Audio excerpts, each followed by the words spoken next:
ಬೇಗ ಇಲ್ಲು ಮರ, ನಾವು ಬಂದಿದ್ದು ಮದುವೆ ಕಾರ್ಯವನ್ನು ಮುಂದುವರಿಸಲು. ಏಕೆ ಅವಸರ ಮಾಡುವೆ? ಮದುವೆಗೆ ಬರೋ ಜನ ಬಂದಂಗೆ ಕಾಣುತ್ತೆ.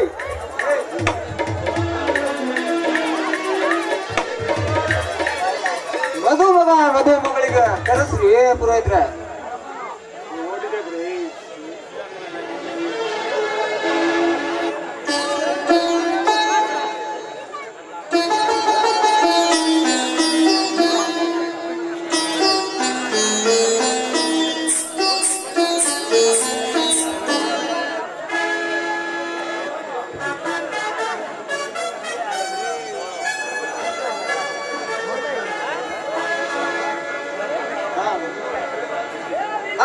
ಪುರೋಹಿತ್ರೆ, ಮದುವೆಗೆ ಬಂದವರೆಲ್ಲ ಬಂದಂಗೆ ಕಾಣುತ್ತೆ.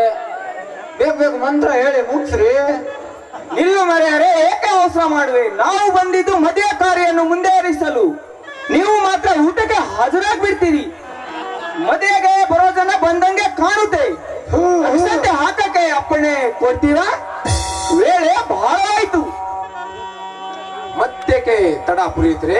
ಬೇಗ ಮಂತ್ರ ಪ್ರಾರಂಭಿಸಿ ಕಟ್ಟಿಸಿ ಬಿಡ್ತಾಳೆ. ದೇವಲಗ್ನಂ ಸರಿನಂತು ದೇವ, ತಾರಾಬಲಂ ಚಂದ್ರಬಲಂ ತು ದೇವ, ವಿದ್ಯಾಬಲಂ ದೈವಬಲಂ ತು ದೇವ, ಸುಲಗ್ನೆ ಸಾವಧಾನ, ಸುಮೂರ್ತೆ ಸಾವಧಾನ, ಕುರ್ಯಾಯತ್ ಸದಾ ಮಂಗಲಂ. ಜಯಾ ನಮ ಪಾರ್ವತಿ ಪತಿ ಹರ ಹರ ಮಹಾದೇವ.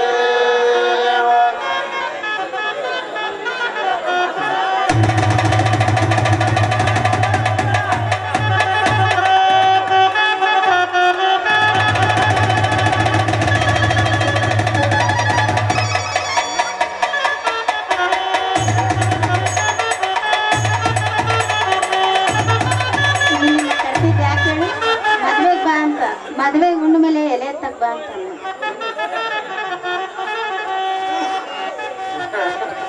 ಇಷ್ಟೊತ್ತಿಗೆ ದಮ್ಮ ನಿನಗ. ಶಿವಣ್ಣ, ಅಂತೂ ನಿನ್ನ ಹಠ, ನಿನ್ನ ಛಲವನ್ನೇ ಸಾಧಿಸಿಕೊಂಡು ಬಿಟ್ಟೆ. ಕೊನೆಗೂ ನಿನ್ನ ತಂಗಿಗೆ ನನ್ನ ಮನೆಯ ಸೊಸೆಯನ್ನು ಮಾಡೇ ಬಿಟ್ಟೆ. ಆದರೆ ಕೂಡಿದ ಸಭೆಯ ಮಧ್ಯೆ ಒಂದು ಮಾತು ಹೇಳುತ್ತೇನೆ, ಕೇಳು. ಅದೇನೇ ಇದ್ರು ಹೇಳಿ ಧರ್ಮರಾಜರೇ. ಹೆಣ್ಣು ಕೊಟ್ಟೆವೆಂದ ಬಳಿಕ ನೀವೇನೇ ಹೇಳಿದ್ರು ನಿಮ್ಮ ಮಾತನ್ನು ಶಿರಸಾವಹಿಸಿ ಪಾಲಿಸ್ತೀವಿ, ಆಯ್ತೆ? ನೋಡು, ನಮ್ಮ ನಿಮ್ಮ ಮಧ್ಯೆ ಮನೆ ಹತ್ತಿದ ಬೆಂಕಿಯ ಕಿಡಿ ಈಗ ನಂದಿ ಹೋಗೋ ಪರಿಸ್ಥಿತಿ ಬಂದಿದೆ. ನೀನಾಗಲಿ ನಿನ್ನ ತಮ್ಮ ರಮೇಶನಾಗಲಿ ಹೆಣ್ಣು ಕೊಟ್ಟೆ ಎಂಬ ಮಮತೆಯಿಂದ ನಮ್ಮ ಮನೆಯ ಬಾಗಿಲಿಗೆ ಬಂದರೆ ಅಂದೇ ಕಡಿಯಿತು ನಮ್ಮ ನಿಮ್ಮ ಸಂಬಂಧ. ಧರ್ಮರಾಜರೇ, ಜಗತ್ತಿನಲ್ಲಿ ಎಲ್ಲರೂ ಜಗಳಾಡುವುದುಂಟು. ಆಗುತ್ತ ಬೀಗತನದ ಮಧ್ಯದಲ್ಲಿ ಅಡ್ಡಗೋಡೆ ಕಟ್ಟಲು ಸಾಧ್ಯವೇ? ರಮೇಶ, ಇಲ್ಲದ ವೇದಾಂತ ನನಗೆ ಬೇಕಾಗಿಲ್ಲ. ಕೊಟ್ಟ ಹೆಣ್ಣು ಕುಲಕ್ಕೆ ಹೊರತೆಂದು ಕೈ ಬಿಟ್ಟು ಬಿಡಬೇಕು ಎಂದು ನಮ್ಮ ಮನೆಯ ಪ್ರವೇಶ ಮಾಡಿದ ನಿನ್ನ ತಂಗಿ ಅಂದೇ ಮುಗಿಯಿತು ನಿಮ್ಮ ಅಣ್ಣ ತಮ್ಮಂದರ ಬಾಂಧವ್ಯ. ಧರ್ಮರಾಜರೇ, ನನ್ನ ತಂಗಿಯ ಮೇಲೆ ನಾನಿಟ್ಟಿರೋ ಪ್ರೀತಿ ಅಪಾರವಾದದು. ಇಷ್ಟು ದಿವಸ ನಾನು ಸಾಕಷ್ಟು ಪ್ರೀತಿಯಿಂದ ಮುದ್ದಾಗಿ ಬೆಳೆಸಿದ್ದೆ. ಆದರೆ ಇಂದು ನನ್ನ ತಂಗಿಯ ಮೇಲಿದ್ದ ನಮ್ಮ ಪ್ರೀತಿ ಎಂದು ಅವಳ ಕೊಳ್ಳಿಗೆ ತಾಳಿ ಕಟ್ಟಿತು, ಅಂದೇ ಮುಗಿಯಿತು. ಅಂದಿನಿಂದ ಆ ಹೆಣ್ಣು ತಾಳಿ ಕಟ್ಟಿದವನ ಸೊತ್ತು. ಹಿರಿಯರ ಮಾತಿಗೆ ಮುನ್ನ ಆಡಿಲ್ಲವೇ, ಹೆಣ್ಣು ಕೊಟ್ಟೆ ಬೆನ್ನು ಕೊಟ್ಟೆ ಅಂತ.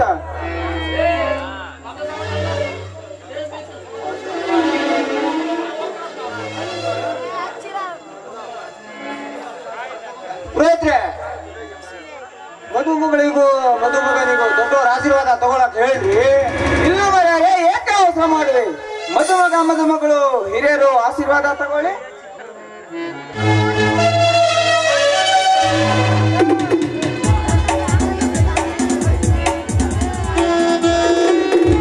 ಅಪ್ಪಾಜಿ, ನಿಮ್ಮ ಮನಸ್ಸಿಗೆ ವಿರುದ್ಧವಾಗಿ ಮಾಡಿಕೊಂಡ ಈ ಮದುವೆಗೆ ಅನಂತ ತಪ್ಪು ತಿಳಿದುಕೊಳ್ಳಬೇಡಿ. ಸ್ವಚ್ಛ ಮನಸ್ಸಿನಿಂದ ಆಶೀರ್ವಾದಿಸಿ ಒಳ್ಳೆಯದಾಗಲೆಂದು.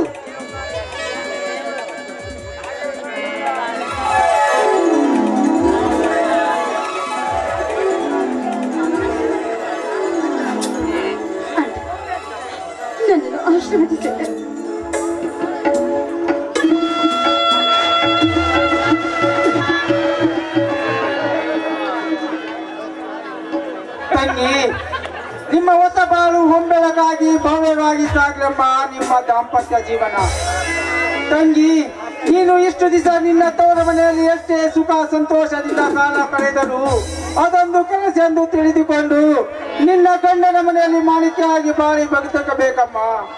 ಹೆಂತನದ ಧರ್ಮವನ್ನು ಕಾಪಾಡಲು ಆ ಹೆಂತನದ ಜೀವನವನ್ನು ಅರ್ಥ ಮಾಡಿಕೊಂಡು ಹೋಗಬಾರ. ನಿನ್ನನ್ನೇ ಕೂಡಿದೆ ಅಮ್ಮ, ನಿನ್ನನ್ನೇ ಕೂಡಿದೆ. ಜ್ಯೋತಿ, ನಿನ್ನ ತವರು ಮನೆ ಮಾನ ನಿನ್ನ ಅಣ್ಣಂದೇ ಪ್ರಾಣ ಇಲ್ಲ, ನಿನ್ನ ಕೈಲಿದೆ ನೋಡಮ್ಮ. ನಿನಗೆ ಕೊಡಲು ನನ್ನ ಹತ್ರ ಏನೂ ಇಲ್ಲ. ನನಗೆ ಕಾಲೇಜಿನಲ್ಲಿ ದೊರೆತಂತ ಬಂಗಾರದ ಪದಕವನ್ನೇ ನಿನಗೆ ಬಳೆಗಳನ್ನಾಗಿ ಮಾಡಿಕೊಂಡು ತಂದಿರುವೆ. ಇದು ತೆಗೆದುಕೊಳ್ಳಮ್ಮ, ಈ ನಿನ್ನ ಅಣ್ಣನ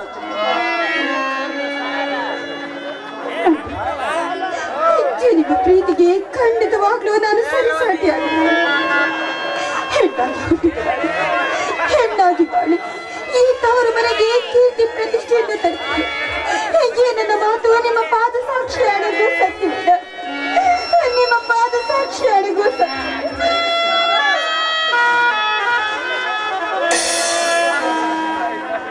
ಇದೇನು ದನಿಕರೆ? ನಾಟಕದ ಪಾತ್ರದಂತ ಮಾತನಾಡದೆ ನಿಂತುಬಿಟ್ರೆ ಮದುವೆಗೆ ಬಂದವರ ಗತಿಯೇನು? ಮೊದಲು ಬಂದವರಿಗೆ ಊಟೋಪಚಾರದ ಬಗ್ಗೆ ವಿಚಾರಿಸಿ. ಹೌದ್ ನೋಡ್ರಿ, ಇವ್ರ ಮಾತಿನ ಗದಲದಾಗ ಹೊಟ್ಟೆನ ಮರ್ತ್ ಬಿಟ್ಟು ನೋಡ್ರಿ. ಸಾವುಕಾರ್ರೆ, ಊಟಕ್ಕೆ ರೆಡಿ ಇದೆ ತಾನೇ? ಮತ್ತೆ ಕೊರತೆ ಪುರಿತ್ರೆ ನಿಮಗೆ ಬೇಕಾದದ್ದು ಇದೆ, ಬನ್ನಿ ಊಟಕ್ಕೆ. ತಡೀರಿ ಸಾವುಕಾರ್ರೆ, ಮದುವೆಗೆ ಬಂದೀವಿ ಅಂದ ಮೇಲೆ ದೊಡ್ಡವ್ರ ಮನೆ ಮದುವೆ ಇದು. ಬಂದೀವಿ ಅಂದ ಮೇಲೆ ಮದುಮಗಳಿಗೂ ಮದುಮಗನಿಗೂ ಖುಷಿ ಪಡಿಸಿ ಒಂದ್ ಶುಭಾಶಯ ಕೊಡ್ದು ದೊಡ್ಡವ್ರ ಮನೆ ಮದುವೆ ಅಂದ ಮೇಲೆ ಉಂಡು ತುಂಡು ಇದ್ದೇ ಇರುತ್ತೆ. ಡಾಕ್ಟ್ರೆ ಮಾಡ್ಕೊಳ್ರಿ. ರೆಡಿನೇ ಮದುವೆ ಶುಭಾಶಯ ಶುಭಾಶಯ ಮದುಮಗಳಿಗೂ ಮದುಮಗಳಿಗೂ ಶುಭಾಶಯ. ಹೊಸ ಹೃದಯದ ಹೊಸ ಜೋಡಿಗೆ ಶುಭಾಶಯ.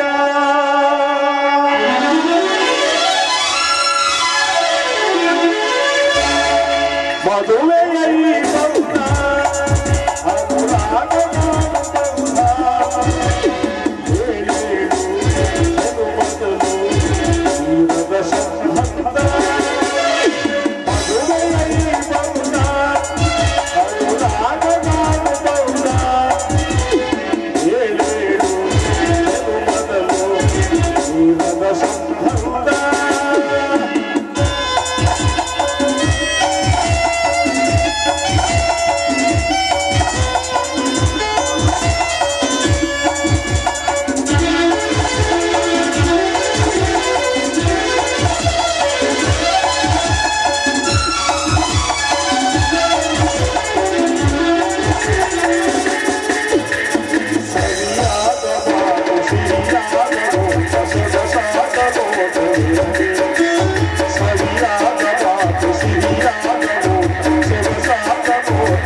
ಮಹಾಜನಗಳೆಲ್ಲ ಊಟಕ್ಕೆ ಹೊರಡಿ.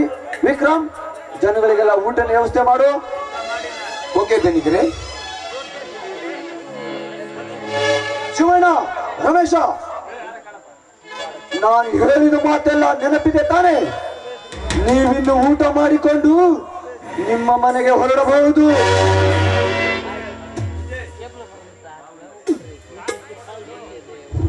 ಮಾವನವರೇ, ನಮ್ಮ ತಂದೆಯವರು ಆಡಿದ ಮಾತು ನಿಮ್ಮ ಹೃದಯದಲ್ಲಿ ಮುಳ್ಳಿನ ಬೇಲಿ ಚುಚ್ಚಿದಂತಾಯ್ತಲ್ಲವೇ? ಮನುಷ್ಯತ್ವವನ್ನು ಮಾರಿಕೊಳ್ಳುವ ಮಾನವನಿಗೆ ಹಣದ ಬೆಲೆ ಗೊತ್ತು ಹೊರತಾಗಿ ಗುಣದ ಬೆಲೆ ಏನೆಂದು ಗೊತ್ತಾಗಲಾರದು. ಆದರೆ ನನಗೆ ಮುಖ್ಯವಾಗಿ ಈ ನನ್ನ ಸತಿ ಜ್ಯೋತಿ ಹಾಗೂ ನಿಮ್ಮ ಪ್ರೀತಿ ಸದಾ ಇರಲಿ. ವಿಜಯ್, ನಿಮ್ಮ ಅಂತಸ್ತಿಗೆ ತಕ್ಕ ಹಾಗೆ ವರದಕ್ಷಿಣೆ ಕೊಟ್ಟಿಲ್ಲವೆಂದು ನಿಮ್ಮ ತಂದೆಯವರು ನಮ್ಮ ಮೇಲೆ ಕೋಪಿಸಿಕೊಂಡಿದ್ದಾರೆ. ಆದರೆ ನೀನೊಬ್ಬ ಕೋಟ್ಯಾಧೀಶರ ಮಗನಾಗಿ ಹುಟ್ಟಿ ವರದಕ್ಷಿಣೆ ಪಿಡುಗಳನ್ನು ಹೊಡೆದೊಡಿಸಿದ ಈ ನಿನ್ನ ದಿಟ್ಟ ಸಾಧನೆ ನಾ ಮೆಚ್ಚುವುದಷ್ಟೇ ಅಲ್ಲ, ಈ ಸಮಾಜವೇ ಮೆಚ್ಚಿಕೊಳ್ಳುವ ಸಂಗತಿ ಇದು. ಹೌದು ವಿಜಯ್, ಈ ಸಮಾಜದಲ್ಲಿ ವರದಕ್ಷಿಣೆ ಎಂಬ ಶಬ್ದವು ಬಡವರನ್ನು ಕೊಲೆ ಮಾಡುವ ಖಡ್ಗವಾಗಿ ಬಿಟ್ಟಿದೆ. ನಮ್ಮಂತ ಯುವಕರು ಸೇರಿ ಈ ವರದಕ್ಷಿಣೆ ಎಂಬ ಪದವನ್ನು ದೂರ ಮಾಡಿದಾಗಲೇ ಬಡವರ ಬಾಳಿನಲ್ಲೊಂದು ಹರ್ಷದ ಉದ್ಧಾರವಾಗುತ್ತದೆ. ವಿಜಯ್, ಈ ಭವ್ಯ ಭಾರತದ ನಾಡಿನಲ್ಲಿ ಬಡವರೇ ಕೊಲೆ ಮಾಡುವ ಶಬ್ದ ತಂದಿದ್ದಾರೆ ಈ ಮಾನವರು. ವರದಕ್ಷಿಣೆ ವರದಕ್ಷಿಣೆ ವರದಕ್ಷಿಣೆ ವರದಕ್ಷಿಣೆ ಎಂಬ ಪಾಪದ ಹೊರಹೊತ್ತು ಬದುಕುವ ನಾಮರ್ದ ನಾನಾಗಲಾರೆ ಮಾಮ, ನಾನಾಗಲಾರೆ. ದುಃಖಾನಿ ದುಡ್ಡಿಗೆ ತಮ್ಮ ಮಾನವೀಯತೆಯನ್ನು ಮಾರಿಕೊಳ್ಳುವ ಈ ಸಮಾಜದ ಸಂಪ್ರದಾಯಕ್ಕೆ ನನ್ನ ಧಿಕ್ಕಾರ. ವರನೆಂಬ ಮಹಾಶಯ ತನ್ನ ಸಿರಿ ಸಂಪತ್ತಿನ ಐಶ್ವರ್ಯದಲ್ಲಿ ಅಡಗಿದ್ದರೂ ಕೂಡ ವರದಕ್ಷಿಣೆ ಆಸೆಗೆ ಬಾಯಿ ಬಿಡುವ ಇಂಥ ಸಮಾಜಘಾತುಕರ ಸಂಘಕ್ಕೆ ಹೆಣ್ಣು ಯಾವ ಧಿಕ್ಕಾರ ಹೇಳಬೇಕು? ನೀ ಹೇಳುವ ಮಾತು 100% ಸತ್ಯವಿದೆ ವಿಜಯ್. ಯಾಕಂದ್ರೆ ಸಮಾಜದಲ್ಲಿ ಒಂದು ಹೆಣ್ಣು ಮದುವೆಯಾಗಿ ಗಂಡನ ಮನೆಗೆ ಹೋಗಬೇಕಾದರೆ ಈ ವರದಕ್ಷಿಣೆ ಎಂಬ ಶಬ್ದವು ಬಡವರ ಕೊಲೆ ಮಾಡೋ ಖಡ್ಗವಾಗುತ್ತಿದೆ. ಈ ವರದಕ್ಷಿಣೆ ಎಂಬ ಶಬ್ದದಿಂದ ಎಷ್ಟೋ ಜನ ಸ್ತ್ರೀಯರು ಕೆರೆ ಬಾವಿ ಹಳ್ಳಗಳಿಗೆ ಹಾರಿ ಆ ಗಂಗಮಾತೆ ಮನೆಯಲ್ಲಿ ಮರೆತು ಹೋಗಿದ್ದಾರೆ. ಇಷ್ಟ ಆದರೂ ಕೂಡ ಈ ವರದಕ್ಷಿಣೆ ಎಂಬ ಪಿಡುಗು ಮಾಯವಾಗಿಲ್ಲವೆಂದಾಗ ವರದಕ್ಷಿಣೆ ಕೊಡುವವರ ತಪ್ಪು, ವರದಕ್ಷಿಣೆ ತೆಗೆದುಕೊಳ್ಳುವವರು ತಪ್ಪು? ಈ ಪ್ರಶ್ನೆಗೆ ಸರಿಯಾದ ಉತ್ತರ ಈ ಸಮಾಜವೇ ಲೆಕ್ಕಿಸಲಿ ವಿಜಯ್, ಸಮಾಜವೇ ಲೆಕ್ಕಿಸಲಿ. ಬಾಬಾ ರಮೇಶ, ನೀನು ಕೂಡ ಬೆಂಗಳೂರಿನಿಂದ ಮದುವೆಯಾಗಿ ಬಂದಿರುವೆ ವರದಕ್ಷಿಣೆ ಇಲ್ಲದೆ. ಆದರೆ ನಿಮಗಿಂತಲೂ ಸ್ವಲ್ಪ ಹೆಚ್ಚಿನ ಖರ್ಚಿನಲ್ಲಿ ನಾನು ಮದುವೆಯಾಗಿರುವೆ, ಅಷ್ಟೇ ಅಲ್ಲವೇ? ವಿಜಯ್, ನಿನ್ನಂತ ವರದಕ್ಷಿಣೆ ವಿರೋಧಿ ಗಂಡನನ್ನು ಪಡೆದುಕೊಂಡ ನನ್ನ ತಂಗಿಯೇ ಮಹಾಭಾಗ್ಯವಂತೆ. ವಿಜಯ್, ನಿಮ್ಮಿಬ್ಬರ ಬಾಳ ಬಂಧನ ಆ ಸುಖವಾಗಿರಲಿ. ಆ ದೇವರು ನಿಮಗೆ ಒಳ್ಳೆ ಆಶೀರ್ವಾದವನ್ನು ಕೊಡಲಿ.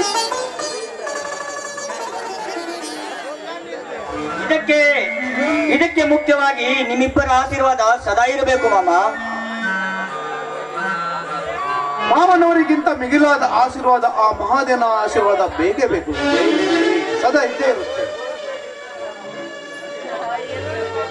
ಹಾ ವಿಜಯ್, ಜ್ಯೋತಿ, ಒಳಗೆ ಹೋಗಿ ದೇವರಿಗೆ ದೀಪ ಹಚ್ಚಿ ನಮಸ್ಕರಿಸಿ. ಮಾಮ, ನಾವು ದೀಪ ಹಚ್ಚಿ ನಮಸ್ಕರಿಸಿ ಬರುತ್ತೇವೆ, ನೀವಿನ್ನು ಊಟಕ್ಕೆ ಹೊರಡಿ. ಆಯ್ತು.